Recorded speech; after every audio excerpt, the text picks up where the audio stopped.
కూడవచ్చిన మీ అందరికీ ప్రభు అయిన యేసుక్రీస్తు నామం పేరట నా హృదయపూర్వకమైన వందనాలు శుభములు తెలియజేస్తూ ఉన్నాను. ప్రియులారా, లవోదికయ సంఘము గురించి ఈరోజు మనం మాట్లాడుకోబోతున్నాం. ప్రకటన గ్రంథం 3వ అధ్యాయము 14వ వచనం నుండి ఈరోజు మన యొక్క వాక్య ధ్యానము ఉండబోతా ఉన్నది.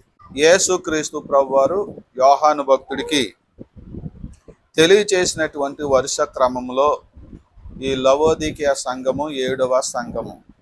ఇంతవరకు మనము 6 సంఘాల గురించి మనం ధ్యానం చేస్తూ వచ్చాము.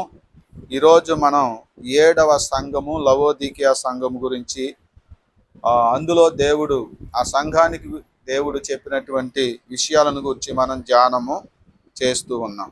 చూడండి, ప్రకటన గ్రంథం 3వ అధ్యాయము 14వ వచనం.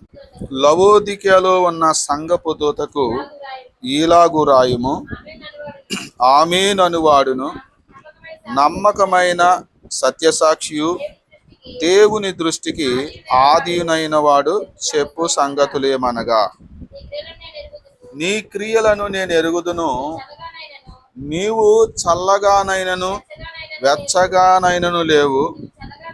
నీవు చల్లగానైనను వెచ్చగానైనను ఉండిన ఎడల ఉండిన మేలు, నీవు వెచ్చగానైనను చల్లగానైనను ఉండక నులువెచ్చనగా ఉన్నావు గనుక నేను నిన్ను నా నోట నుండి ఉమ్మివేయనుద్దేశించుచున్నాను.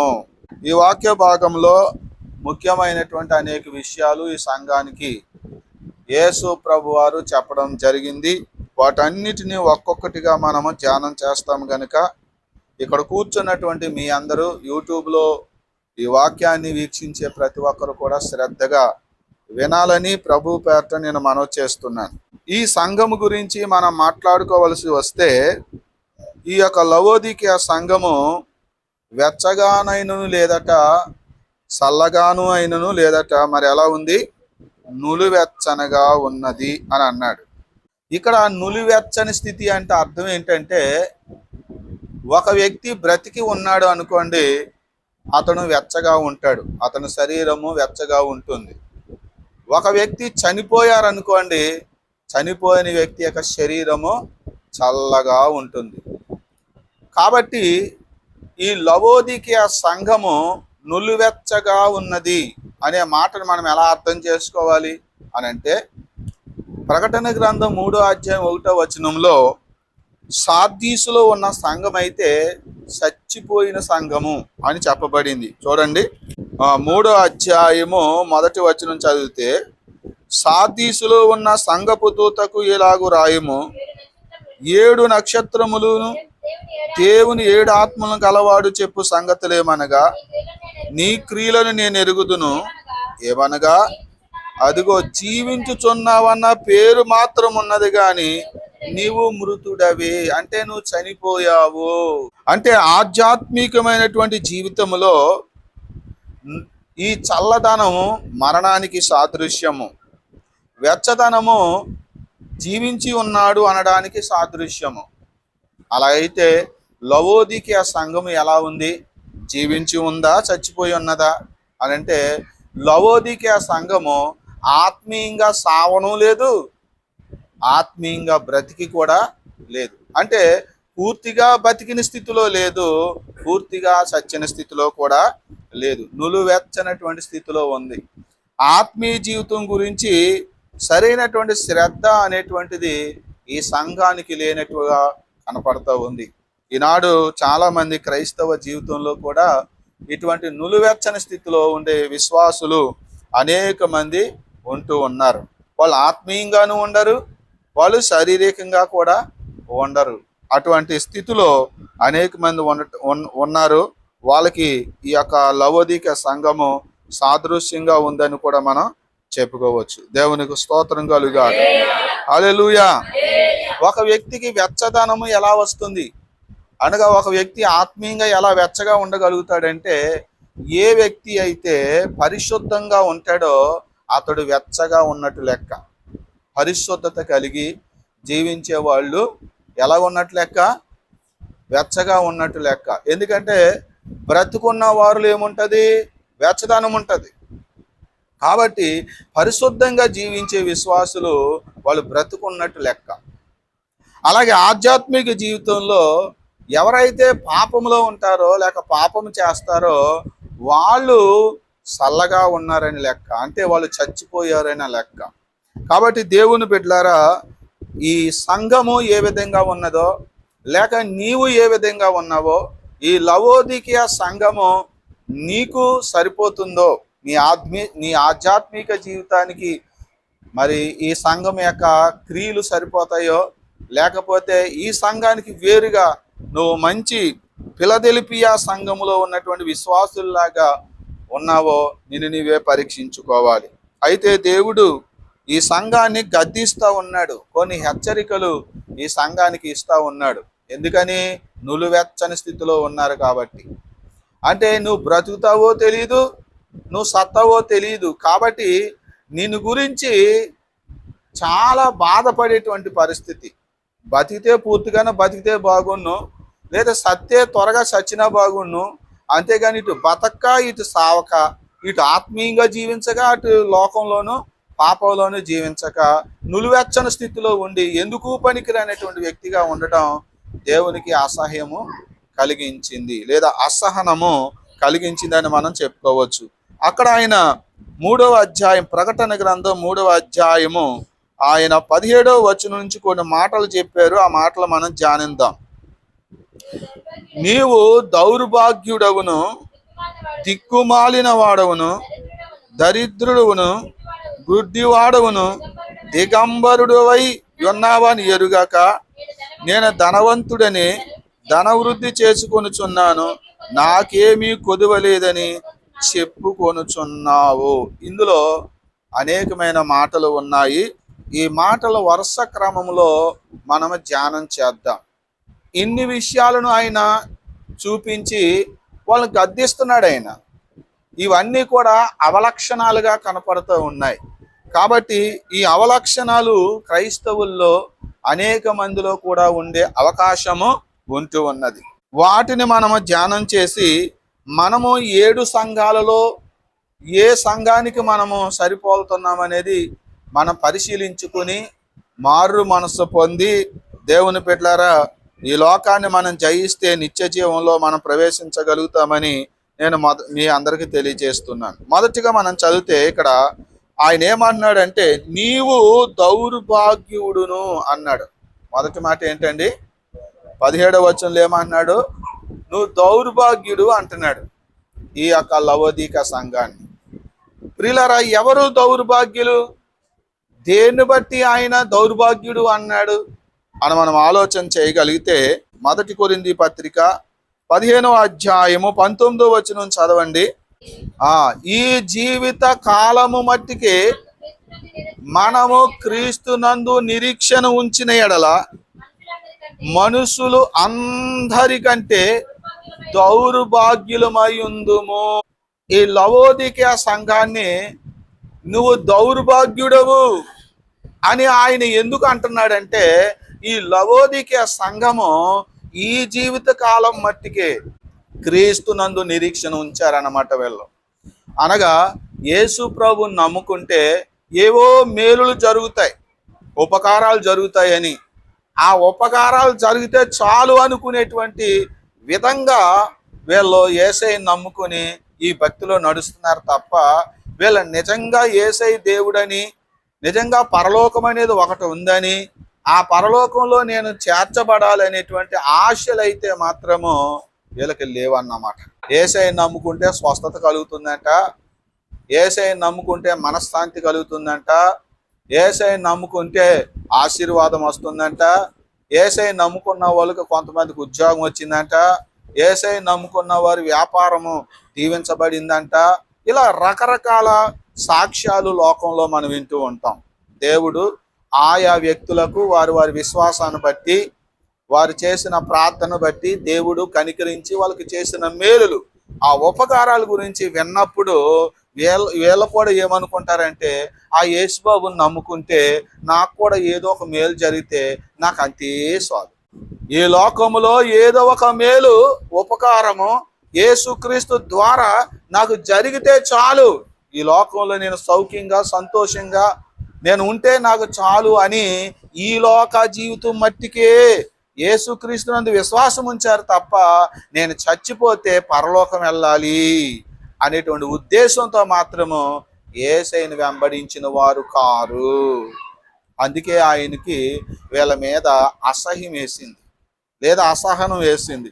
నువ్వు దౌర్భాగ్యుడు అని వాళ్ళని తిడుతున్నాడు ఆయన, లేదా గద్దిస్తున్నాడు వాళ్ళని. ప్రియులారా, ఇలాంటి విశ్వాసులు ఎంతమంది లేరు చెప్పండి?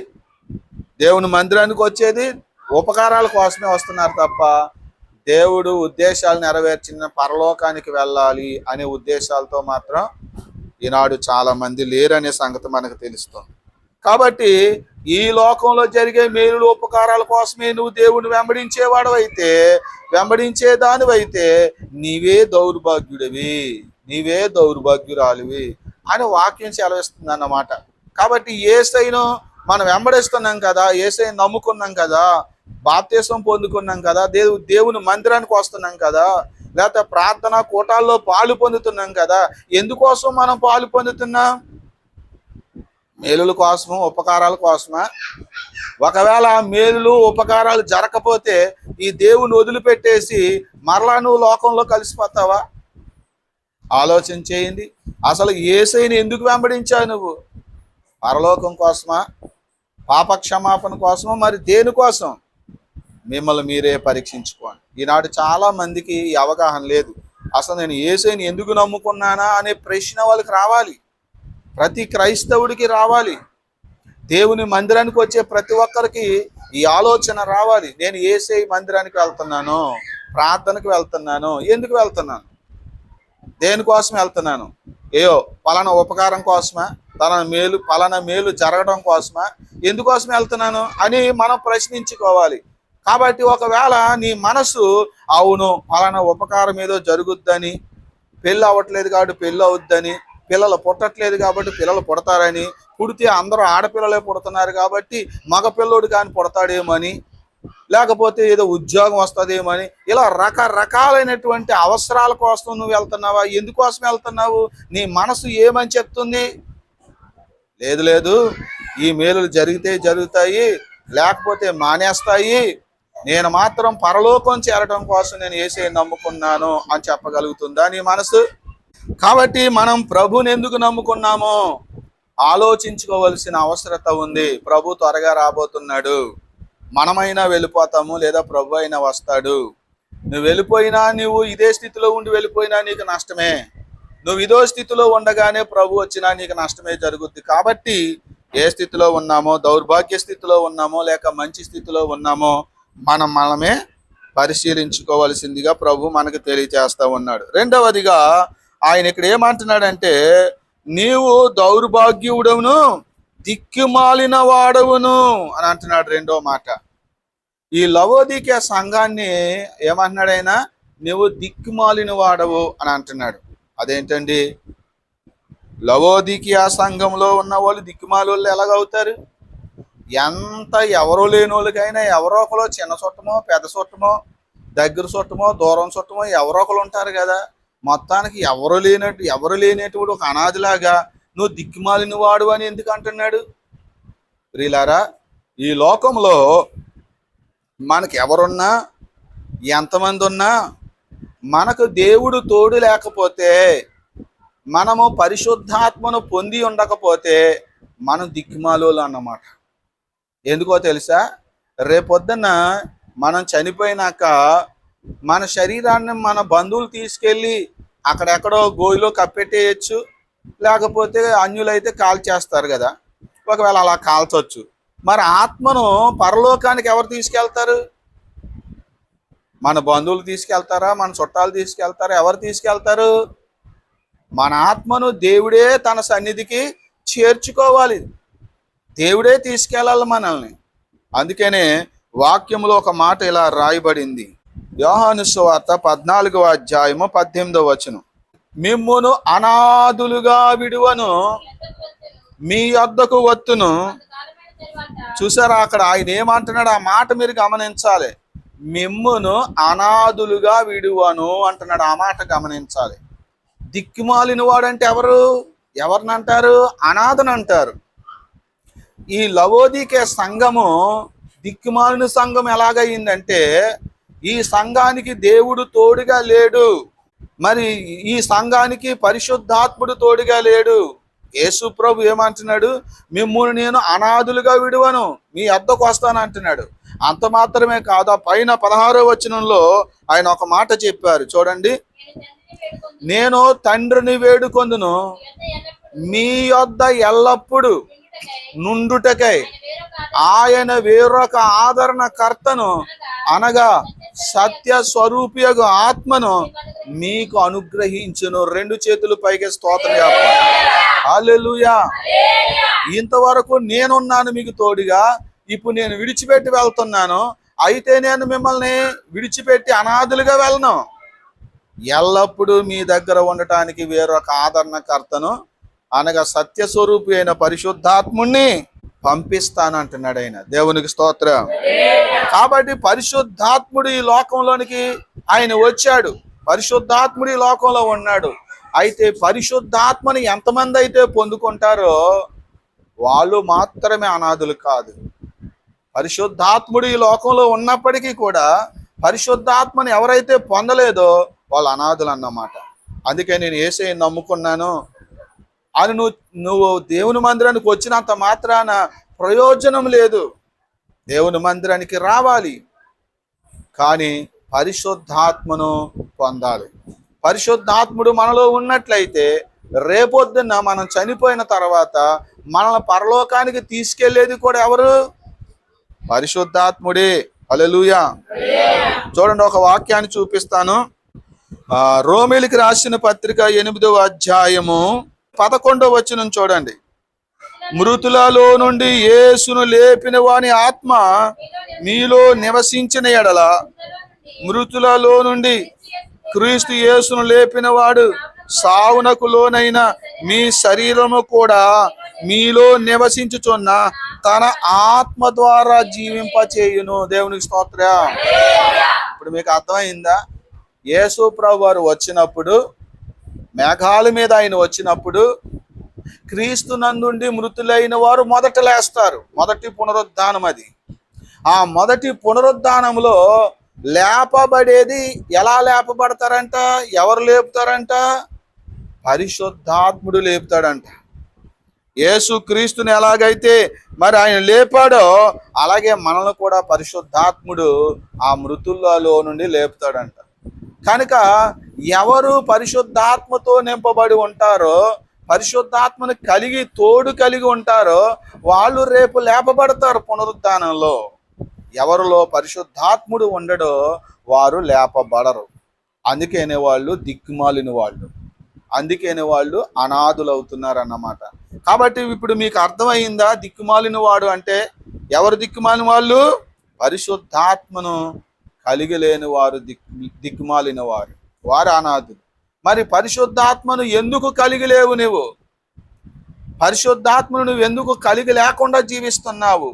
పరిశుద్ధాత్మను పొందాలంటే ఎలా జీవించాలి? పరిశుద్ధాత్మతో ఎలా మన నడక ఆరంభించాలి, ఎలా జీవించాలి అనేది మనం ఆలోచన చేసుకుని వాక్యంలో మన జీవితాన్ని పరిశీలన చేసుకుని వాక్యానుసారంగా మనము బ్రతకవలసిన అవసరత ఉన్నది. దేవునికి స్తోత్రం. మూడవదిగా ఆయన ఈ సంఘాన్ని గురించి పలికిన 3వ మాట ఏంటంటే 17వ వచనంలో, దౌర్భాగ్యుడును దిక్కుమాలిన వాడును దరిద్రుడును. 3వ మాట ఏంటంట? ఈ లవోదికే సంఘము దరిద్రము కలిగిన సంఘం, దరిద్రుడు అనేటువంటి మాట ఆయన చెప్తున్నాడు. నిజానికి ఈ లవోదికే సంఘము బాగా డబ్బు కలిగిన సంఘం అంట మామూలుగా అయితే. కానీ డబ్బున్న ఈ సంఘాన్ని పట్టుకుని, ఈ విశ్వాసులను పట్టుకుని నువ్వు దరిద్రుడు అంటున్నాడు దేవుడు. అదేంటి? ఏమీ లేని డబ్బు లేనటువంటి వ్యక్తులను పట్టుకొని నువ్వు దరిద్రుడు అంటే బాగుంటుంది, కానీ అన్నీ ఉండి వీళ్ళని దరిద్రుడు అని ఎందుకు అంటున్నాడు? ఇంకా మనం పైన చదవగలిగితే ప్రకటన గ్రంథం 2వ అధ్యాయం 8వ వచనం చూడండి. 8వ వచనం, స్వర్ణలో ఉన్న సంఘపు దూతకు ఇలాగు రాయము, మొదటి వాడును కడపటి నాడు వాడును నయ్యుండి మృతుడై మరలా బ్రతికిన వాడు చెప్పు సంగతి లేవనగా, నీ శ్రమను దరిద్రతను నేను ఎరుగుదును, అయినను నీవు ధనవంతుడవే. దేవునికి స్తోత్రం. ఈ స్మరణలో ఉన్న సంఘము నిజానికి వెళ్ళు దరిద్రులు అంటే వెళ్ళు, కానీ ఆయన ఏమంటున్నాడు, నీ దరిద్రత నేను ఎరుగుదును, అయినా నువ్వు ధనవంతుడివే అని అంటున్నాడు ఆయన.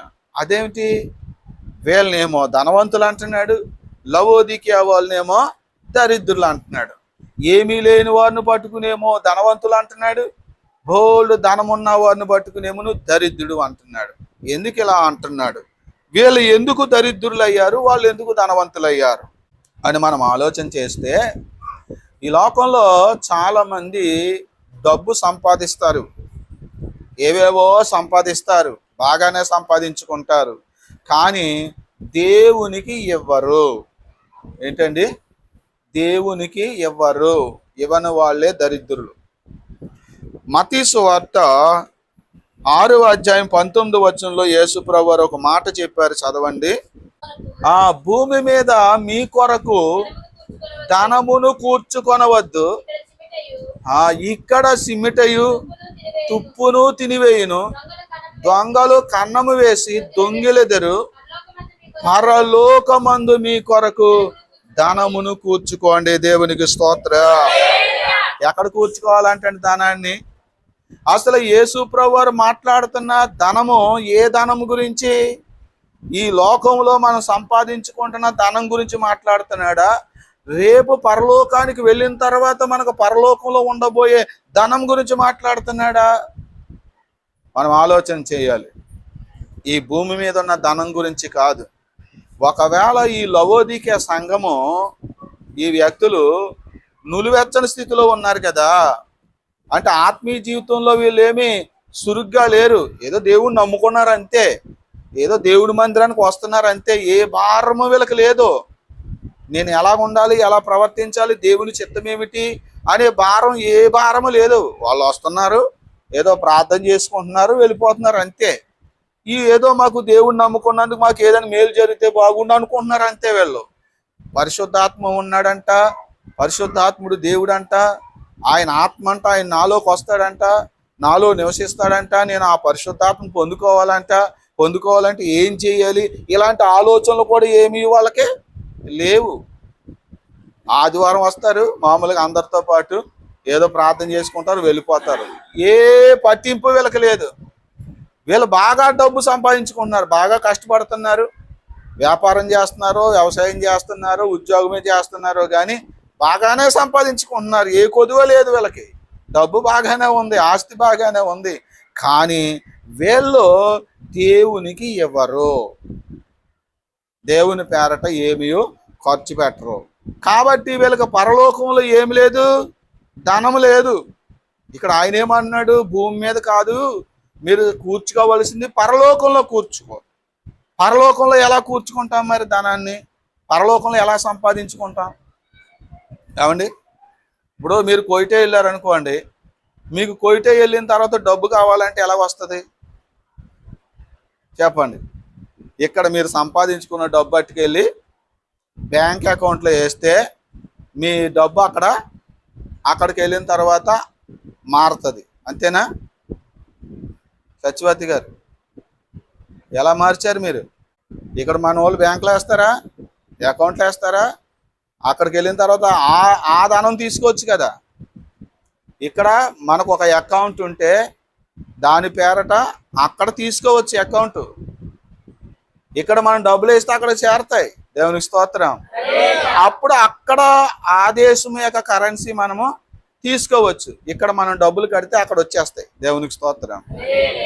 అలాగనే ఈ లోకంలో మనం దేవునికి ఇస్తే అవి మనకు పరలోకాన్ని తిరిగి ఇవ్వబడతాయి అన్నమాట. చూడండి, ఫిలిప్పీయులకు రాసినటువంటి పత్రిక 4వ అధ్యాయం 18వ వచనం పౌలు గారు చెప్తున్నారేమని, మాకు సమస్తమును సమృద్ధిగా కలిగి ఉన్నవి, మీరు పంపిన వస్తువులు ఎపఫ్రోదీతు వలన పుచ్చుకొని ఏమీ కొదువలేక ఉన్నాను.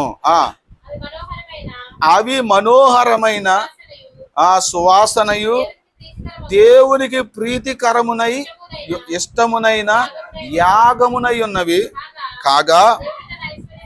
కాగా దేవుడు తన ఐశ్వర్యము చొప్పున క్రీస్తు యేసునందు మహిమలో ప్రతి అవసరమును తీర్చును. దేవునికి స్తోత్రం. ఇక్కడ అర్థం అవ్వాల్సింది ఏంటంటే, పౌలు గారు అంటున్నాడు, సంగమా, ఓ ఫిలిప్పీలారా, నేను ఏ కొదువ లేకుండా సమృద్ధితో ఉన్నాను, మీరు కూడా కొన్ని పంపించారు కదా, ఎపఫ్రోదీతు వలన నేను వాటిని పుచ్చుకున్నాను, ఇవి దేవునికి మనోహరమైనవి. ఇటువంటి పనులు పలానా చోట మా దైవజనుడు ఉన్నాడు. ఇప్పుడైతే దైవజనుడు సంఘ కాపరి సచ్చి దగ్గరే ఉండి, గ్రామంలోనే ఉండి సంఘానికి అందుబాటులో ఉన్నారు. అప్పుడైతే సువార్త చేసేవారు కదండి అపోస్తలులు, అనేక ప్రాంతాలకు వెళ్ళేవారు కదా. కాబట్టి ఆయా ప్రాంతాల్లో సంఘాలను కట్టి అక్కడ ఎవరికో అప్పగించి పౌలు గారు మళ్ళీ ఇతర ప్రాంతాలకి సువార్త ప్రకటించడానికి వెళ్ళేవారు. మరి సువార్త ప్రకటిస్తున్నటువంటి పౌలు గారి అవసరాలు ఎవరు తీరుస్తారు చెప్పండి? ఎలాగొస్తాయి? అన్యజనులు పట్టుకొచ్చి ఇస్తారా? మరి ఎవరు పట్టుకొచ్చి ఇస్తారు? దేవుడే ఇస్తాడండి. దేవుడు ఎలాగిస్తాడు? ఎవరినొకరు ప్రేరేపిస్తాడండి. ఎవరిని ప్రేరేపిస్తాడు? అన్యులు ప్రేరేపిస్తాడా? అన్యులు ప్రేరేపిస్తే అన్యులు ఇస్తారా? ఒకవేళ మరి అన్యుల కంటే దేవుణ్ణి నమ్ముకొని నిన్నే కదా ఆయన ప్రేరేపించేది, నువ్వే కదా ఇవ్వాలి దైవజనుడికి ఏదైనా ఇవ్వాలంటే. కాబట్టి దైవజనుని యొక్క అవసరాల కోసం సంఘము సందా వేసుకుని, లేదా కొన్ని వస్తువులు, అవి తినేవి కావచ్చు, తినుబండారాలు కావచ్చు, ఏవైతే అయ్యి సంఘం ఏదైతే వారు కలిగి ఉంటారో అవి కొన్నిటిని పౌలు గారి దగ్గరికి పంపించేవారు అన్నమాట. కాబట్టి అవన్నీ తీసుకున్నాడంట. నేను ఇవన్నీ తీసుకున్నాను, సమృద్ధి కలిగి ఉన్నాను, మీరు పంపించిన వస్తువులు ఏవైతే ఉన్నావో అవి చాలా మనోహరమైనవి, దేవునికి ఇష్టమైన యాగమునై ఉన్నవి అని చెప్తూ ఆయన అంటున్నాడు 19వ వచనంలో, కాగా దేవుడు తన ఐశ్వర్యము చొప్పున అదిగో క్రీస్తు యేసునందు మహిమలో మీ అవసరము తీరుస్తాడు. ఎక్కడ తీరుస్తాడంట? మహిమలు అంటే అర్థం ఏంటి? రేపు నీవు పరలోకానికి వెళ్ళిన తర్వాత ఆ మహిమలో, ఆ మహిమ గల లోకములో నీవిచ్చిన వాటన్నిటికీ, నువ్వు ఖర్చు పెట్టిన ప్రతి దానికి లెక్కగట్టి ఆయన నీకు అక్కడ ఇవ్వబోతున్నాడు. దేవునికి స్తోత్రం. అవునండి, ప్రతిదీ కూడా అక్కడ దేవుడు ఇవ్వబోతున్నాడు మనకి, మనం ఏమేమైతే చేశామో. ఇంకా ఒక మాట చూపిస్తాను చూడండి, గలతీయులకు రాసిన పత్రిక 6వ అధ్యాయము 6వ వచనం. వాక్యోపదేశము పొందువాడు ఉపదేశించు వానికి మంచి పదార్థములన్నిటిలో భాగమీయవలెను. గుర్తుంచుకోండి, వాక్యోపదేశము పొందువాడు అంటే ఎవరు? వాక్యము వినేవారు. వాక్యము ఉపదేశించే వానికి అంటే వాక్యాన్ని బోధించే వానికి మీరు మంచి పదార్థాలు ఇవ్వాలి. మీరు కలిగి ఉన్న వాటిలో, మీకు కలిగి ఉన్న పదార్థాల్లో భాగం ఇవ్వాలంట. ఏ భాగం ఇస్తారు? మీ దగ్గర ఏముంటే అది, అందులో ఏ భాగం ఇస్తారు? దాన్ని ఇలా 2 భాగాలు చేసి భాగం ఇచ్చేస్తారా?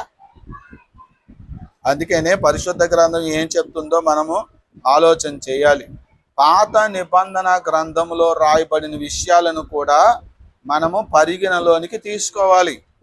దేవుడు తన సేవకులైన వారి కొరకు ఆయన ఏం చెప్పారు? 10వ వంతు ఇవ్వాలని చెప్పారు ఆయన. దేవునికి స్తోత్రం. అంటే నీవు కలిగి ఉన్న వాటిని నువ్వు 10 భాగాలు చేసి 9 భాగాలు నువ్వు తీసుకుని 1 భాగాన్ని వాళ్ళకి ఇస్తే, దేవుని బిడ్డలారా, అలాగ అందరూ ఇస్తే ఆ సేవకుడు కొదువ లేకుండా అతడు దేవుడి పని చేయగలుగుతాడు. దేవునికి స్తోత్రం. కాబట్టి నువ్వు ఇలా చేసావు కదా, మరి నువ్వు ఇలా ఖర్చు పెట్టావు కదా, ఇలా నువ్వు దేవునికి ఇచ్చావు కదా, మరి దీనికి ఇది ఏమవుతుంది అని అంటే మహిమలో తిరిగి నీకు ఇవ్వబడుతుంది. హల్లెలూయా. అదే ఆయన చెప్తా ఉన్నాడు. అక్కడ 7వ వచనంలో మనం చదివితే అక్కడ ఏమని రాయబడింది? మోసపోకుడి, దేవుడు ఎక్కిరింపబడడు, అదిగో మనుష్యుడు ఏమి విత్తునో ఆ పంటనే కోయను. నువ్వేది ఎత్తుతావో అది మరలా నువ్వు పరలోకంలో ఆ పంట తిరిగి నువ్వు పొందుకుంటావు. ధనాన్ని ఇచ్చావా, ఆ ధనం నీకు మరలా తిరిగి పరలోకంలో ఇవ్వబడుతుంది. మంచి ఆహారం ఇచ్చావా, తిరిగి పరలోకంలో కూడా నీకు సమృద్ధి అయిన ఆహారము ఇవ్వబడుతుంది. దేవునికి స్తోత్రం. హల్లెలూయా. పరలోకానికి వెళ్ళిన తర్వాత ఆహారం ఉంది, తెలుసా అండి మీకు? పరలోకం వెళ్ళిన తర్వాత ఆహారం ఉండదు అనుకుంటారు చాలా మంది. లేదు, పరలోకం వెళ్ళిన తర్వాత కూడా ఆహారం ఉంది. ఏ ఆహారము? ఏ ఆహారం ఉంది? దేవదూతలు భుజించిన ఆహారం. దానినే ఇశ్రాయేలులు మన్నా అని పిలిచారు. ఏంటండి? మన్నా అని పిలిచారు.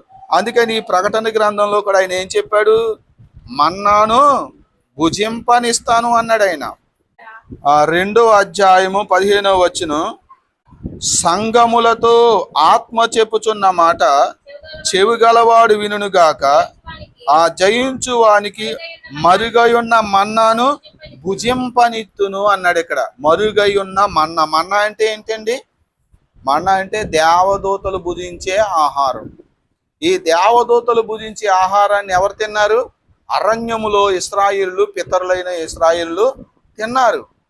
కాబట్టి ఇదే ఆహారాన్ని ఎవరికి ఇస్తాడంట? ఆయన జయించిన వానికి ఇస్తాడంట. అంటే పరలోకానికి వెళ్ళిన తర్వాత దేవదూతలతో పాటు మనుషులు కూడా ఈ ఆహారాన్ని భుజిస్తారు. అందుకని ఈ ఆహారాన్ని ఆయన కురిపించాడు ఆ రోజున. అంటే దేవదూతలు కూడా ఆహారం భుజిస్తున్నాయి. ఇప్పుడు పరలోకంలో ఉన్న దేవదూతలు జీవం లేనటువంటి ఆట బొమ్మలాగా, వస్తువులాగా లేవయి, రోబోట్లాగా లేవు. అవి కూడా ఆహారం తింటున్నాయి అన్నమాట. మనకులాగే అవి కూడా తింటున్నాయి. ఆహారం లేకపోతే అవి కూడా చచ్చిపోతాయి. ఎందుకు దేవుడు ఆహారాన్ని పెట్టాడు అని అంటే, మనం స్వయంభవులము కాము అని ఆ ఆహారం మనకు చెప్తుంది అన్నమాట. ఓరు బాబు, నువ్వు స్వయంభవుడు కాదు అనగా నువ్వు దేవుడు కాదు. ఈ ఆహారం నిన్ను బతికిస్తున్నది ఒక ఆయన ఉన్నాడు. ఉదాహరణకి ఇదిగో ఈ ఆహారం నిన్ను బతికిస్తుంది, ఇది తింటేనే బతుకుతున్నావు, ఇది లేకపోతే సత్తావు కదా. అలాగే నిన్ను బతికించే ఒక వ్యక్తి ఉన్నాడు, ఆయనే దేవుడురా అని దేవదూతలకే కానీ మనుషులమైన మనకే కానీ జ్ఞాపకం చేయటానికే దేవుడు ఈ ఆహారాన్ని ఇచ్చాడు. దేవునికి స్తోత్రం. అందుకని పరలోకం వెళ్ళిన తర్వాత కూడా ఆహారము ఉన్నది, నీళ్లు కూడా ఉన్నాయి తాగడానికి. నీళ్లు తాగకపోతే మనం చచ్చిపోతాం. అక్కడ కూడా నీళ్లు ఉన్నాయి. కాబట్టి ఆ నీళ్లు కూడా ఆయన ఇస్తానన్నాడు. జీవ జలపు నదిలోని నీళ్లు ఆయన తాగనిస్తానన్నాడు జయించిన వాడిని. కాబట్టి ప్రియులారా, పరలోకం వెళ్ళిన తర్వాత మనకు ఆకలి దప్పుకులు ఉంటాయి. అవి తీర్చడానికి ఆహారము, జీవజలపు నది కూడా పరలోకంలో ఉన్నది. అయితే ఒకటి, ఎప్పటికీ నేను ఆకలి కొన్నాను, నేను దప్పు కొన్నాను అనే పరిస్థితి లేకుండా అక్కడ సమృద్ధిగా మనకి ఇవ్వబడతాయి. దేవునికి స్తోత్రం. కాబట్టి ఆయన ఏమంటున్నాడంటే, ఎవరు ఏ విత్తనాలు అయితే విత్తుతారో, ఏ పంట విత్తుతారో ఆ పంటనే కోసుకుంటారు. ఏమి విత్తుతారో అదే పంట కోసుకుంటారు. కనుక నువ్వు ఆహారం ఇచ్చావా దేవుని కోసం, దేవుని సేవకునికి, మరలా నువ్వు పరలోకంలో సమృద్ధిగా పొందుకుంటావు. దేవుని సేవకులకి, వీళ్ళ దేవుని సేవకులు అని, వీళ్ళ నీతిమంతులని ఒక గిన్నెడు సన్నీళ్ళు ఇచ్చినా సరే దాని ఫలం మాత్రం నీవు పోగొట్టుకోవు అన్నాడు యేసయ్య. దేవునికి స్తోత్రం. దేవుని సేవకులకి కనీసం నీ దగ్గర ఏమీ లేవు, ఆ కనీసం నీళ్ళే ఉన్నాయి. ఆ నీళ్ళు ఇచ్చినా సరే నువ్వు ఫలం పొందుకుంటావంట. కాబట్టి దేవుని సేవకులకి నేను ఇస్తే నాకేంటి ఉపకారం? వాళ్ళు బాగానే తింటారు, బాగానే తాగేస్తారు. అవి ఉంటే వాళ్ళకి ఇవ్వకుండా ఉంటే మేము రేపు తింటాం, ఎల్లుండి తింటాం. దాచుకుంటే మాకు ఎప్పుడు దాకా ఖర్చు అవుతాయి. ఇప్పుడు వాళ్ళకి నేను ఇది ఇచ్చేస్తే, ఇది పెట్టేస్తే ఇంకా నాకు ఎలా తిరిగి వస్తాయి అని నువ్వు చింతించవలసిన అవసరమో లేదు. నీకు ఉన్న దాంట్లోనే కనీసం నీవు గ్లాసుడు నీళ్ళిచ్చిన, గిన్నెడు నీళ్ళిచ్చిన దాని ప్రతిఫలము నువ్వు పోగొట్టుకోవనే సంగతి కూడా దేవుడు చెప్పేశాడు. కాబట్టి ఈ లవోదిక సంఘంలో ఉన్న విశ్వాసులు ఇటువంటి దాతృత్వం లేని వాళ్ళు అన్నమాట. ఎంతకనే వీళ్ళు ఎందుకు దరిద్రులని పిలువబడుతున్నారంటే, వీళ్ళ దేవునికి ఇవ్వరు. ఈ మధ్యన ఈ యూట్యూబ్లో కూడా మీరు ఇవ్వకండి, కానుకలు ఇవ్వకండి, దశమ భాగం ఇవ్వకండి, ఏమీ ఇవ్వకండి అనే వాళ్ళు బోలు మంది ఉన్నారు. దేవునికి స్తోత్రం. నేను ఒక పుట్టినరోజుకి వెళ్ళాను. ఒక వ్యక్తి నన్ను పుట్టినరోజుకి పిలిచాడు స్పెషల్గా. పుట్టినరోజుకి వాక్యం చెప్పడానికి, బాబుని దీవించడానికి రండి అని చెప్తే నేను వెళ్ళాను. పెద్ద వేదిక వేశాడు. చాలా కొన్ని వేల రూపాయలు, మరి ఎన్ని లక్షలు అయినాయో, లేకపోతే 1,00,000 అయిందో 1,50,000 అయిందో కానీ మొత్తానికి గ్రాండ్గానే keyboard, pad, tabla, mike set, sound system, బాక్సులు, టెంట్లో, కుర్చీలు అన్నీ వేసేసాడు. పెద్ద పెద్ద గిన్నెల నిండా బోల్డ్ అంత పలావు, చికెను ఇవన్నీ వండేశాడు. చాలా సూపర్గా చేశాడు. నేను అక్కడికి వెళ్ళి ఆ కార్యక్రమం అంతా నడిపించి వాకింగ్ చెప్పి ప్రార్థన చేసి, మరి నేను వెళ్తున్నానంటే కొంచెం భోంచేసేసి వెళ్ళండి అన్నాడు. రూపాయి కానుక కూడా ఇవ్వలేదు. మళ్ళీ పెద్ద విశ్వాసి అతను, సంఘంలో సంఘ పెద్ద స్థాయిలో ఉన్నాడు. దేవునికి స్తోత్రం. నాకు చాలా ఆశ్చర్యం. ఎందుకు ఇవ్వాలి అని అడుగుతారంటే వాళ్ళు ఎంతకైనా. తర్వాత తెలిసింది నాకు, దేవుని సేవకునికి కానుక ఎందుకు ఇవ్వాలని అడుగుతారంట. నేను ఒక చనిపోయిన కూటానికి వెళ్ళాను మొన్నోసారి. అదే ప్రాంతానికి వెళ్ళాను. ఓ 4-5 దేవుని సేవకులు వచ్చారు. అందులో ఒక సేవకుడు అంటున్నాడు, వీళ్ళు కానుకగా ఏమి ఇవ్వరు అని మాట్లాడుకున్నారు. వాళ్ళిద్దరు పక్క పక్కనే ఉండి. నేను వింటున్నాను, కానుక ఎవరండి ఇక్కడ వాళ్ళు అన్నాడు నాతోను. ఆహా అన్నాను. పైగా ఎందుకు ఇవ్వాలని అడుగుతారండి అన్నాడు నన్ను. అప్పుడు నేను అన్నాను, అవును ఎందుకు ఇవ్వాలి అన్నాను. అదేంటండి మీరు కూడా అలాగా అంటున్నారు, ఎందుకు ఇవ్వాలి అంటున్నారు ఏంటి దేవుడి సేవకులకి అన్నాను. అప్పుడు నేను మళ్ళా నన్ను, అవును ఎందుకు ఇవ్వాలి అని మళ్ళా ప్రశ్నించాను. దేవుడు దీవించక్కర్లేదా అన్నాడు అతను. ఆహా అలాగైతే ఇవ్వాలిలే అన్నాను. దేవునికి స్తోత్రం. దేవుడు దీవించాలి అని అనుకుంటే ఇవ్వచ్చు, అంతేగాని దేవుడు దీవించక్కర్లేదు, మాకు ఏమి ఇవ్వక్కర్లేదు అనుకుంటే అవును ఏమి ఇవ్వక్కర్లేదు. కాబట్టి వాళ్ళు ఎటువంటి ఆత్మీయ స్థితిలో ఉన్నారనే సంగతి మీరు ఆలోచన చేసుకోండి. ఈ లవోదికీయ సంఘంలో ఉన్న విశ్వాసులు ఎంతైనా సంపాదించుకుంటున్నారు, వాళ్ళ విలాసాలకి ఎంతైనా ఖర్చు పెడతారు, కానీ దేవుని కొరకు కష్టపడే దేవుని సేవకులకి మాత్రం ఏమైనా కానుక ఇవ్వాలంటే మాత్రమో ఇవ్వరు. మీకు ఇప్పుడు చెప్పాను కదా, టెంట్ వేసాడు, టెంట్ హౌస్ వాడికి ఇస్తాడు ఎవడా? మైక్ సౌండ్ సిస్టమ్ పెట్టాడు, సౌండ్ సిస్టమ్ వాడికి డబ్బులు ఇస్తాడు ఎవడా? కీబోర్డు పేట వాయించే వాళ్ళు పిలిచాడు, వాళ్ళకి డబ్బులు ఇస్తాడు ఎవడా? మరి వంటలు వండే వాళ్ళు ఉన్నారు కదా, వాళ్ళందరికీ డబ్బులు ఇస్తాడు ఎవడా? మరి ఫ్రీగా వచ్చినాడు ఎవరండి? ఫ్రీగా వచ్చినాడు ఎవడో? పాస్టర్ గారు. మరి కీబోర్డు వాయించినోడికి భోజనం పెడతాడా, అలా తోలేస్తాడా? మరి అక్కడ వంటలు వండిన వాడికి భోజనం పెడతాడా, ఆ వండేసి వెళ్ళిపో అని తోలేస్తాడా? భోజనం పెడతాడు కదా. మరి అక్కడికి వచ్చిన దైవ సేవకుడికి కూడా ఏం పెట్టాడు? భోజనమే పెట్టాడు. మరి వాళ్ళకి జీతం ఇచ్చావు కదా, మీరు ఈయనకి ఏ కానుక ఇవ్వలేదేంటి అంటే ఇది ఒక లవోదికీయ సంఘం విశ్వాసానికి చెందినవాడు అన్నమాట వీడు. ఇలాంటి వాళ్ళు చాలామంది ఉన్నారు. బిడ్డలారా ఆలోచించుకోండి, ఒకసారి ఈ విషయాలు ఆలోచించుకోండి. వాళ్ళందరికీ అంత ఖర్చు పెట్టి, వాళ్ళందరికీ అన్ని డబ్బులు జీతాలుగా, వాళ్ళు కష్టానికి తగినట్టు ఫలంగా ఏదో నువ్వు ఇచ్చావే. మరి దైవ సేవకుడు వచ్చి ఆయన నేను ఏమీ అడగలేదు కదా, కనీసం ఎంతో కొంత నీకు తోసింది కానుక నువ్వు ఇచ్చి ఉండుంటే ఎంత బాగుండేది.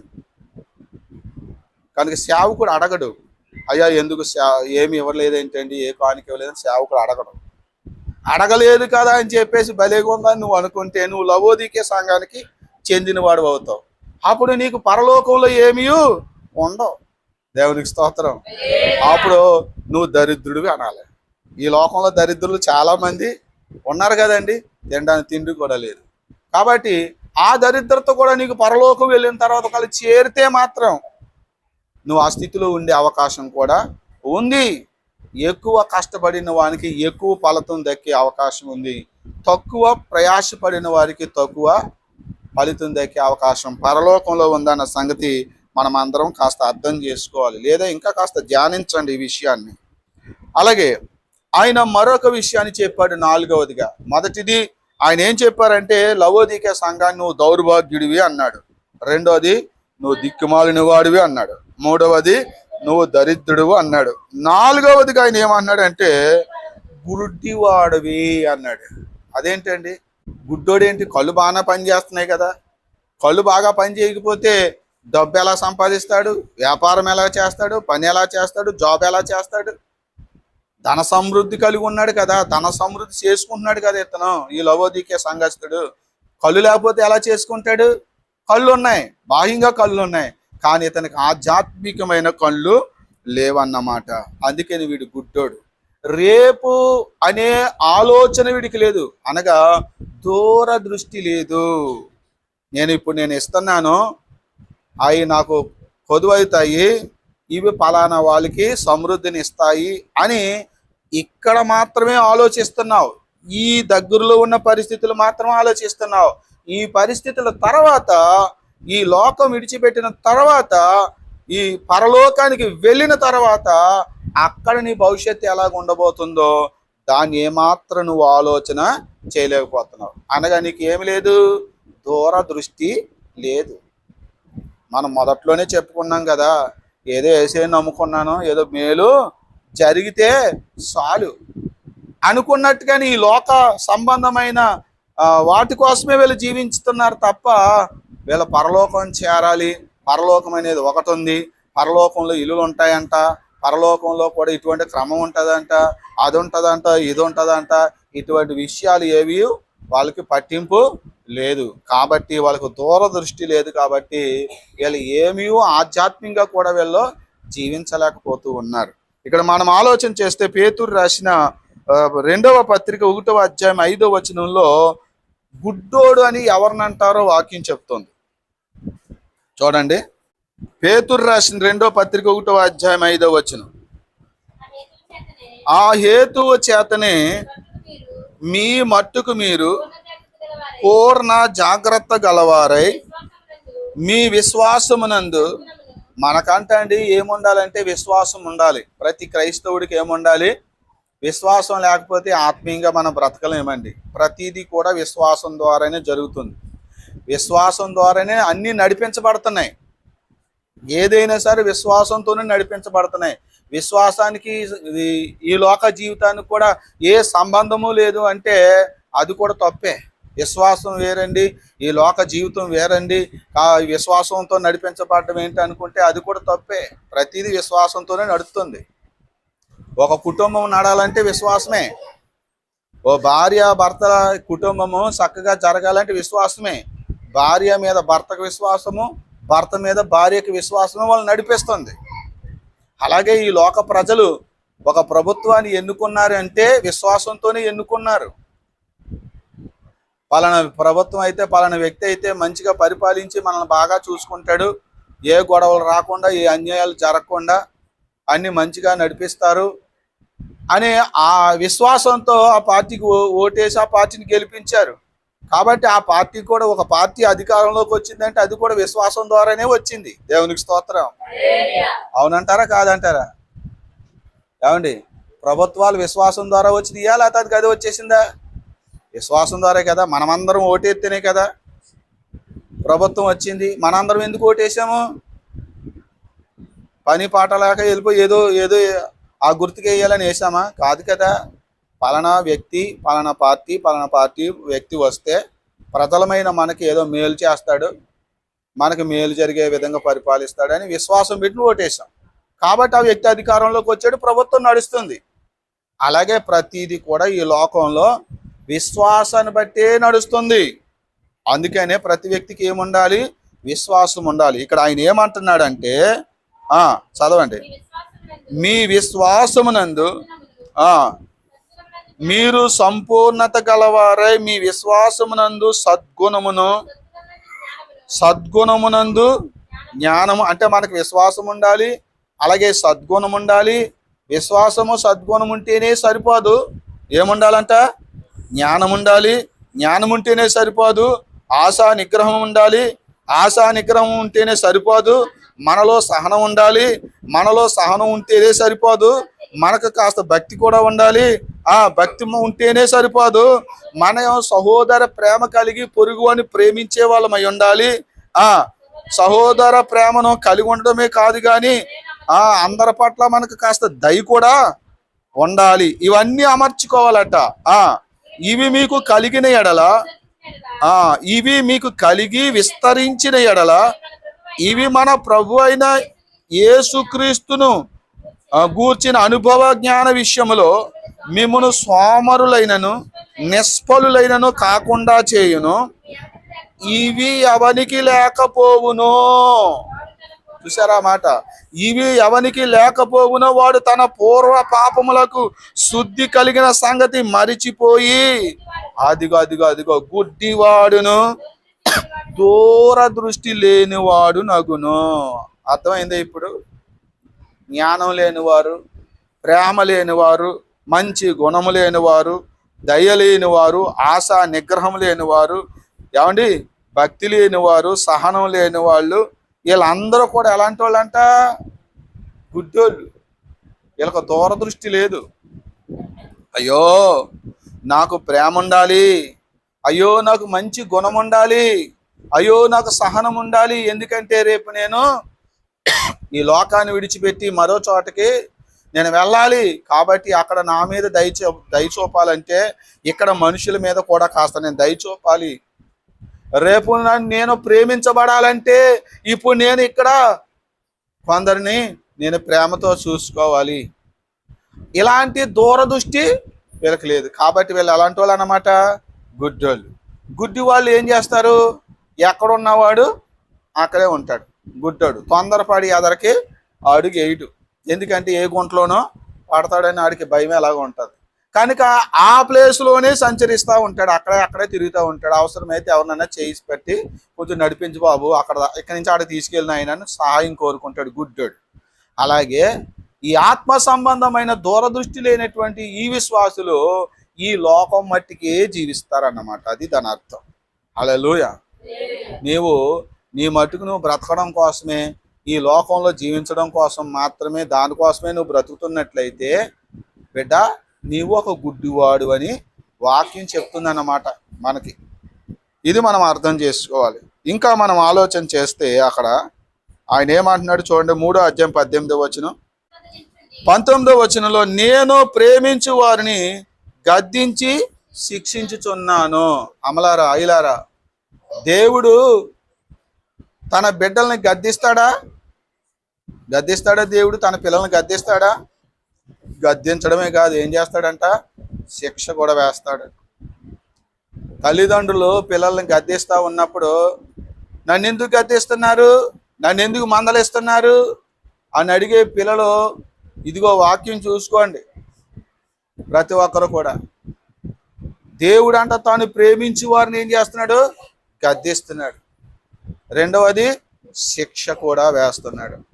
దేవుడు మనల్ని ప్రేమించలేదనుకోండి, ఆయన మనల్ని గద్దించడు. ఇంకా దేవునికి స్తోత్రం. మనల్ని శిక్షించడు కూడా. అందుకనే క్రైస్తవులు కాస్త అంత జాగ్రత్త పడాలి. ఎలాగంటే నేను ఎన్ని తప్పులు చేస్తున్నా, నేను ఈ వాక్యానికి ఎంత విరుద్ధంగా ఉన్నా నాకు ఏ శిక్ష రాలేదేంటి అనే ఆలోచన రావాలి. ఒకవేళ మీకు ఏ శిక్ష రాకపోతే, తప్పు చేసినా మీకు శిక్ష రాకపోతే మీరు ఆలోచించాలి, ఏమిటి నేను తప్పు చేసి ఇలా చేయటం తప్పే కదా. ఆలోచన చేయాలి. మనం ఏం చేసినా ఏం మాట్లాడినా ఈ పని ఎంతవరకు మంచిది, ఈ మాట ఎంతవరకు మంచిది అని మనం ఆలోచించకపోతే ఎలా అండి? ప్రతిదీ ఆలోచించుకోవాలి. మరి ఆలోచించుకున్నప్పుడు ఇది తప్పు అయితే మరి దేవుడు కూడా ఏం చేయలేదేంటి అని శిక్షించాలి కదా అని ఆలోచించాలి. శిక్షించలేదంటే దాని అర్థం ఏంటన్నమాట? ఇక్కడ ఆయన ఏమంటున్నాడు? ప్రేమించిన వారిని గద్దిస్తాను, శిక్షిస్తాను అన్నాడు. మరి గద్దించట్లేదు, శిక్షించట్లేదు అంటే అర్థం ఏంటి? దేవుడు నిన్ను ప్రేమించట్లేదు అంటే నిన్ను వదిలేసాడని అర్థం. అది ఈ లోకంలో తప్పు చేసినప్పుడు శిక్ష రావాలి. క్రైస్తవులు ఎవరైనా ఏదైనా తప్పు చేశారనుకోండి, వాళ్ళకి వెంటనే శిక్ష రావాలి. శిక్ష ఎందుకు రావాలి? దేవుడు ప్రేమిస్తున్నాడు అనడానికి అదే రుజువు. అంతేకాదు శిక్ష ఎందుకు రావాలో తెలుసా? శిక్ష వస్తే పరిశీలన చేసుకుంటాం మనం, నేను ఏ తప్పు చేశానని నాకు ఈ శిక్ష వచ్చిందే. ఆవిడ పరిశీలన చేసుకుంటే మన తప్పు ఏంటో మనకి తెలిసిందనుకోండి, అప్పుడు ఒప్పుకొని పశ్చాత్తాపడి మారు మనసు పొంది అది విడిచిపెట్టే అవకాశం ఉంటుంది. లేకపోతే నీకు ఆ అవకాశం ఉండదు. నువ్వు మారు మనసు పొందవు. నువ్వు మారు మనసు పొందకపోతే నువ్వు నిత్య నరకంలోకి వెళ్ళిపోతావు. ఇదండి వాక్యాన్ని మనం అలాగా అర్థం చేసుకోవాలన్నమాట, ధ్యానించాలి. ఇంకా 20వ వచనంలో మనం చదివితే ఇదిగో నేను తలుపునద్ద నిలుచుండి తట్టుచున్నాను. ఎవడైనను నా స్వరము విని తలుపు తీసిన ఎడల నేను అతని యొద్దకు వచ్చి అతనితో నేనును నాతో కూడా అతడును భోజనము చేయును. అంటే అర్థం ఏంటంటే, ఆధ్యాత్మికంగా మనం అర్థం చేసుకుంటే, దేవుడు వాళ్ళు వెలుపలే ఉన్నాడు, హృదయానికి వెలుపల ఉన్నాడు. మన హృదయమే, మన దేహమే దేవుని యొక్క ఆలయము, దేవుని ఇల్లు. ఆ ఇంటి ద్వారాలు మూయబడి ఉన్నాయి కనుక ద్వారం దగ్గర ఉండి తడుతున్నాడంట. ఎవడైనా ద్వారం తెరిస్తే, తలుపు తెరిస్తే లోపలికి వద్దామని ఆయన అనుకుంటున్నాడు. కాబట్టి ప్రియులారా, దేవుడు ఈ లవోదికే సంఘానికి వెలుపలే ఉన్నాడు. మనం మొదటే చెప్పుకున్నాం ఏమని, నువ్వు దిక్కుమాలుడు అనేటువంటి మాట దగ్గర మనం చెప్పుకున్నాము, వీళ్ళ పరిశుద్ధాత్మను పొందలేదని. దేవుడు మనలోనికి ఎలా వస్తాడు? పరిశుద్ధాత్మ ద్వారా మనలోనికి వస్తాడు. వీళ్ళు పరిశుద్ధాత్మనే పొందలేదు కాబట్టి ఈయన ఇంకా బయటే ఉండి తలుపు తడుతున్నాడు అన్నమాట. దేవునికి స్తోత్రం. తలుపు తెరవండి, మీ హృదయం తెరవండి, ఈ మాటలు మీ హృదయంలోనికి రానివ్వండి. వీటిని మీరు అంగీకరించి పశ్చాత్తాపడితే, మీరు మారు మనసు పొందితే నేను మీలోనికి వస్తాను అని. ఈనాడు చాలా మంది హృదయాలు తలుపులు వేసేసుకుని, హృదయాన్ని కఠినం చేసేసుకుని దేవుణ్ణి బయటే ఉంచుతున్నారు చాలా మంది. ప్రియులారా, మీరు ఏ స్థితిలో ఉన్నారో ఆలోచించుకోండి. 21వ వచనం, నేను జయించి నా తండ్రితో కూడా ఆయన సింహాసనమునందు కూర్చుండి ఉన్న ప్రకారము జయించు వారిని నాతో కూడా నా సింహాసనమునందు కూర్చుండనిచ్చేదను. దేవునికి స్తోత్రం. ఈ మాట గురించి నేను కొన్ని మాటలు చెప్పాలండి. ఇక్కడ మొన్న ఒక అంతర్జాతీయ సేవకుడు వచ్చారు, ఒక మీటింగ్ జరిగింది ఇక్కడ మన సమీపంలో. ఆయన మంచి సేవకుడు, మంచి దైవజనుడు. కానీ మంచి దైవజనుడే కానీ ఈ మాట కొంచెం ఆయన వేరేగా చెప్పారు. ప్రియులారా, నేను పేరు ఎందుకు చెప్పట్లేదు అంటే, నేను ప్రతి సేవకుని గౌరవిస్తాను.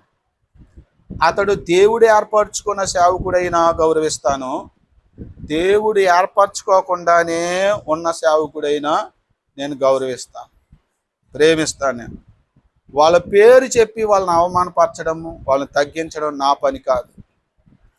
విషయాన్ని నేను సంఘానికి తెలియచేసి దేవుని చిత్తాన్ని నెరవేర్చడమే నా పని.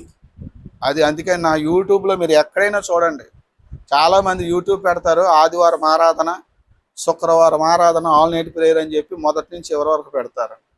నా వీడియోలు అలా ఉండవు. ఎందుకని? స్పష్టమైన వాక్యము ప్రజలకు వెళ్ళాలి. అసలైన విషయం ఏంటి, దేవుడు ఏం చెప్తున్నాడు, అది ప్రజల్లోనికి వెళ్ళిపోవాలి. ప్రజలు వినాలి, తెలుసుకోవాలి, వాళ్ళ జీవితాలు మార్చుకోవాలి, ప్రభు ఎదుట వాళ్ళు నిలబడాలి. మా ఉద్దేశాలు అవి. అందుకనే మేము వాక్యాన్ని ఉన్నది ఉన్నట్టుగా స్వచ్ఛంగా నేను మాట్లాడుతూ ఉన్నాను. కాబట్టి మిగతా వాళ్ళు కూడా చాలామంది మాట్లాడతారు, కొంతమంది మాట్లాడకపోవచ్చు. ఈ విషయం ఏంటంటే, ఆ సేవకుడు చెప్పారు, యేసు ప్రభు అంట ఇప్పటికీ కూడా తన సింహాసనం మీద ఆయన కూర్చోలేదు, తండ్రి సింహాసనం మీదే కూర్చున్నాడు. కావాలంటే వచనం చూపిస్తాను చూడండి అని ఈ వచనం చదివించాడు ఆయన. దేవునికి స్తోత్రం కలుగాక. నేను ఆ మీటింగ్ నేను కూడా వెళ్ళాను. ఆ సేవకుడు చెప్తున్నప్పుడు ఎదరు వరుసలోనే నేను కూర్చున్నాను. సేవకులందరికీ ముందు వరుసలో వేశారు చైర్స్, కాబట్టి నేను కూడా ముందు వరుసలోనే కూర్చున్నాను. కాబట్టి నేను విన్నాను కాబట్టి నేను చెప్తున్నాను. ప్రియులారా, విని కొన్ని విషయాలు సంఘానికి నేర్పించుకోవాలి. ఆయన అంటున్నాడు, యేసయ్య తన సింహాసనములో ఇంకా కూర్చోలేదు, తండ్రి సింహాసనంలో కూర్చున్నాడు అని అంటున్నాడు. అంటే ఇప్పుడు ఒక సింహాసనం ఉంది, ఆ సింహాసనం తండ్రిది. ఆ తండ్రి సింహాసనంలోనే యేసయ్య కూడా కూర్చున్నాడు అంటున్నాడు ఈ వచనాన్ని బట్టి. ఎలా, ఎందుకు అంటున్నాడు? అక్కడ ఏమని ఉంది?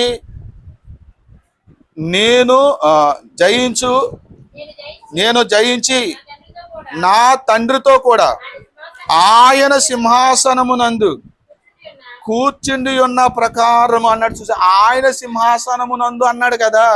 ఈయన ఏమనుకుంటున్నాడంటే, ఆయన సింహాసనమునందు అంటే ఆయన సింహాసనంలోనే అనుకుంటున్నాడు. అది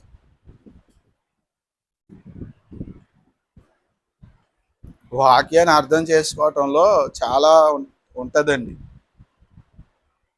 ఏదేను తోట అని అన్నారని, ఏదేను తోట అని బైబిల్లో ఎక్కడ ఉందని అక్కడ 2-3 చోట్ల రాయబడింది ఏదేను తోట అని. కానీ ఏదైనా తోట అని రాయబడలేదు అని ఆ మాట కూడా అక్కడే చెప్పాడు ఆయన. అది కూడా అదంతా వైరల్ అయిపోయింది. ఆయన చెప్పిన ఆ మాట తప్పు అని, ఇదిగో ఏదైనా తోట అని పలానా వచనంలో ఉంది చూడని కొంతమంది ఆయన గురించి చెప్పారు. అయితే నేను ఏం చెప్తున్నానంటే, కొన్ని పొరపాట్లు అలా ఉంటాయి, వాటిని సరి చేసుకోవాలి మనమందరం కూడా. నేను ఆయన సరి చేసుకోమని చెప్పట్లేదు, మీకు అర్థం అవడానికి చెప్తున్నాను. దేవునికి స్తోత్రం. నేను ఇక్కడ కూర్చున్న మీరు అర్థం చేసుకుని వాక్యం ఏం చెప్తుందో తెలుసుకోవాలని, యూట్యూబ్లో మనం అనుసరించే వాళ్ళు కూడా వాక్యం ఏం చెప్తుందో వారు కూడా అర్థం చేసుకోవడం ద్వారా వారు కూడా పరిపూర్ణత పొంది పరలోకం రావాలని. ఈ మాట చెప్పిన ఆయన కూడా మంచి ఉద్దేశం కలిగిన వ్యక్తి, ప్రజలందరినీ ప్రభు రాజ్యంలోకి చేర్చాలనుకునే మంచి వ్యక్తి ఆయన. కానీ ఆయన ఇక్కడ లోపంగా మాట్లాడారు. సింహాసనము అనేది అది ఒకటే, అది ఆయనే కూర్చుంటాడు. ప్రియులారా, ఎవరు? దేవుడు మాత్రమే కూర్చుంటాడు. అది సోఫా కాదు. ఓ 2-3 కూర్చోవడానికి సింహాసనం అనేది సోఫా కాదు, అది సింహాసనం. ఒక వ్యక్తి మాత్రమే కూర్చోవడానికి తయారు చేసేది, గంభీరంగా అందంగా దాన్ని తయారు చేస్తారు సింహాసనం అంటే. ఇప్పుడు మన ప్రధానమంత్రి గారు కూర్చుంటారు, లేదా రాష్ట్రపతి గారు కూర్చుంటారు, ముఖ్యమంత్రి గారు కూర్చుంటారు సింహాసనం మీద. మరి రెండో వాళ్ళని కూర్చోవడానికి ప్లేస్ ఉంటుంది అక్కడ? ఉండదు. కానీ ఆ సింహాసనం పక్కనే ఇంకో సింహాసనము లేదా ఇంకో కుర్చీ వేసి ఇంకొకరిని తన సింహాసనం నందు కూర్చోబెట్టుకుంటారు. దేవునికి స్తోత్రం. అది వాక్యము. చూడండి, యోహాను సువార్త 14వ అధ్యాయము, ఇంకా అర్థం అవడానికి మీకు చెప్తున్నాను, 3వ వచనం కూడా చూడండి. యోహాను సువార్త 14వ అధ్యాయం 3వ వచనం. నేను వెళ్ళి మీకు స్థలము సిద్ధపరిచిన ఎడల నేనుండు స్థలములో మీరును ఉండులాగున మరలా వచ్చి నా యొద్ద నుండుటకు మిమ్మును తీసుకుని. ఇక్కడ 2వ వచనంలో ఆయన చెప్పిన మాట, 3వ వచనంలో నేను వెళ్ళి మీకు స్థలము సిద్ధపరిచిన ఎడల నేనుండు స్థలములో మీరును ఉండులాగన అన్నాడు. అంటే దాని అర్థం ఏంటి? ఆయన ఉండే స్థలాన్ని మనకి ఇచ్చేస్తే మరి ఆయన ఎక్కడ ఉంటాడు? మనం కూర్చునే కుర్చీ ఇంకొకరికి ఇచ్చేస్తే మనం ఎక్కడ కూర్చుంటాం? వాళ్ళని కూర్చోబెట్టి మనం నుంచోవాలి. లేకపోతే మన ఇల్లు ఇంకొకరికి ఇచ్చేస్తే మనం ఎక్కడ ఉంటాం? కాబట్టి నేనుండు స్థలములు అంటే ఏంటి? అక్కడ అనేకమైన నివాసాలు ఉన్నాయన్నాడు. అందుకని ఆయన ఉండే స్థలంలో మనం ఉండడం అంటే ఆయన ఏ ప్రాంతంలో ఉంటాడో ఆ ప్రాంతంలో మనం కూడా ఉంటామని అర్థం. నా సింహాసనమందు కూర్చోండని ఇస్తాను అంటే దాని అర్థం ఏంటి? నా పక్కన మిమ్మల్ని కూడా కూర్చొనిస్తాను. ఎవరిని కూర్చొనిస్తారు? ఇందులో ఎవరు బాగా ప్రయాసపడ్డారో, ఎవరు జయించారో, వాక్యానుసారంగా జీవించారో అలాంటి వాళ్ళు కాస్త దగ్గరగా ఆయన సింహాసనానికి దగ్గరలో కూర్చుంటారు. ఆ తర్వాత 2వ వాడు, 3వ వాడు, 4వ వాడు. అందరికి ఫస్ట్ ప్లేస్ వస్తుందా? అందరికి ఫస్ట్ ప్లేస్ వస్తుందా? రాదు. ఇప్పుడు ఆయన సింహాసనంలోనే కూర్చుంటే ఆయన పక్కనే ఆయన శరీరం తగిలేంత దగ్గరలో ఎవరిని కూర్చోబెడతాడు? ఎంతమందిని కూర్చోబెడతాడు? కాబట్టి వాక్యాన్ని అర్థం చేసుకోవడంలో మనము విఫలమవుతున్నాం. వాక్యం చెప్తున్నది ఏంటంటే, నేను జయించి నా తండ్రితో కూడా నేను ఆయన సింహాసనం నందు కూర్చున్నానంటే దాని అర్థం ఏంటి? వాక్యంలో ఆయన చెప్పాడు కదా, నా తండ్రి సింహాసనం నందు ఈయన కూడా కూర్చున్నాడు. ఈయన కుడిపార్శ్వాన ఆసీనుడై ఉన్నాడు. హల్లెలూయా. ఆయన పక్కన ఇంకో సింహాసనం వేయబడింది అన్నమాట. అక్కడ కూర్చున్నాడని మనం అర్థం చేసుకోవాలి.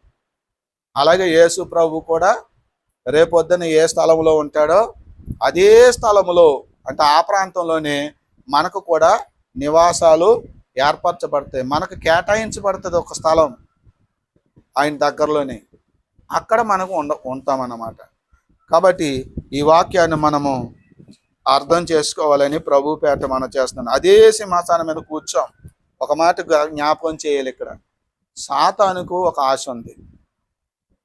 ఏంటది? ఏం ఆశ ఉంది? ఆకాశ మండములకు ఎక్కిపోయేదును. చూడండి 14వ అధ్యాయం యెషయా గ్రంథం సైతానుకున్న ఆశ ఏంటో 12వ వచనం నుంచి లేదా 13వ వచనం చూడండి.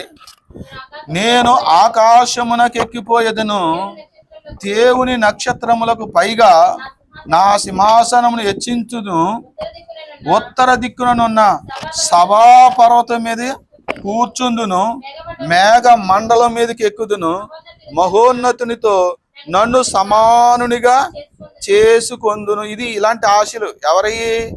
సాతాని. మహోన్నతుడు అంటే యేసుక్రీస్తు వారు. యేసుక్రీస్తుతో సమానంగా కూర్చోవాలని ఆశాడికి. ఆయన కూర్చున్న కుర్చీలో కాదు, ఆయన కూర్చున్న ఆ సింహాసనం అని ఆ కుర్చీ పక్కన ఈయన కూడా ఒక కుర్చీ ఎత్తే బాగుండు, నేను అక్కడ సమానంగా కూర్చోవాలని ఆశ వాడికి. కానీ పొందుకున్నాడా సాతాను? అంటే యేసయ్య సింహాసనంలోనే నువ్వు కూడా కూర్చుంటావంటే ఆ ఆశ, ఆ దురాశ ఎవరిదే? సైతాన్ది. ఈ పండు తింటే మీరు సావరు, మీరు దేవతల వలె ఉంటారు అన్నాడు చూసారా? అలాంటి ఆశ అన్నమాట ఇది. యేసయ్య కూర్చునే సింహాసనంలోనే నేను కూర్చుంటానని దురాశ పెట్టుకోకండి. ఆయన దేవుడైనా, దేవునికి స్తోత్రం. ఆ సింహాసనం మనకెందుకు?